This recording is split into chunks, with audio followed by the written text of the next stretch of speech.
A Dalhousie University professor whose lab tracks consumers' food spending is voicing his thoughts around a recent move by Skip the Dishes.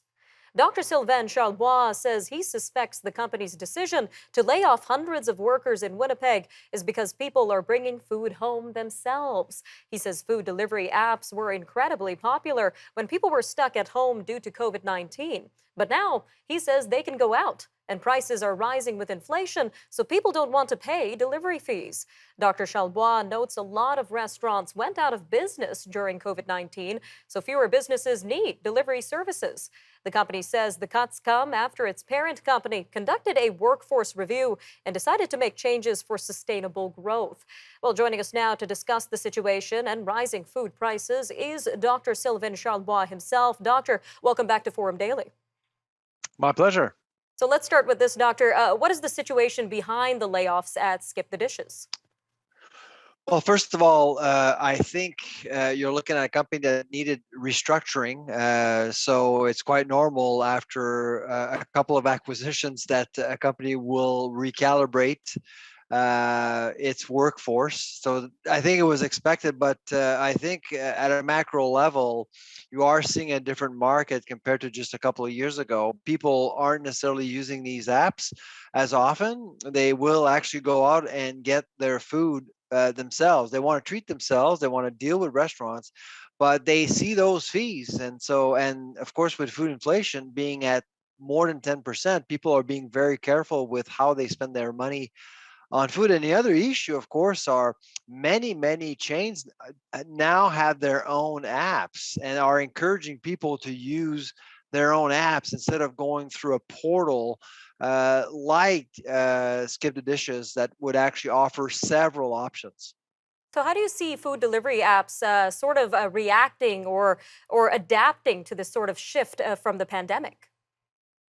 I think essentially the food delivery app market is becoming more fragmented. On the one side, you have these portals, major players like Uber Eats and Skip the Dishes offering sort of a food court esque sort of feel. You have different options, you can pick and choose, and but now you have more and more companies getting organized, knowing that more people are online shopping around and they actually can offer some discounts and they can actually control what they can promote much more so than going through specific portals. And I think companies actually appreciate that.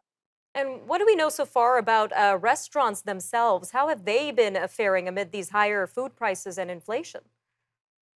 Well, so there are fees. Obviously, you're charged a fee, and typically it's anywhere between 15 to 20% of the cost of the food, which is quite a bit.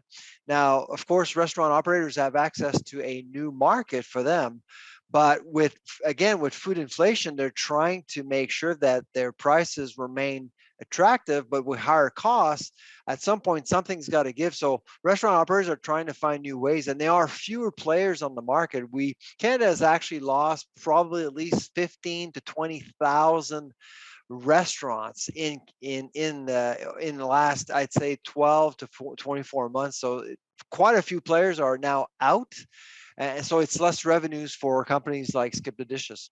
Quite a few losses in the food industry there. Now, bringing this back home to our viewers, as consumers continue to cook or bring home food for themselves, what sort of grocery items are seeing the highest price increases?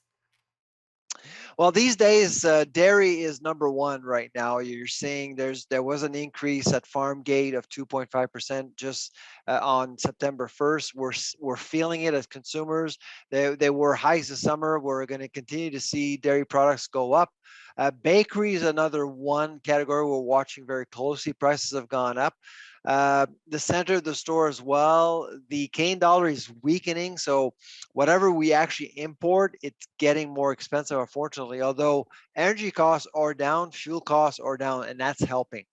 All right, Dr. Charlebois, a quick 40 seconds left here, but what trends do you expect with food prices for the rest of this year? I got two words for you: trading down.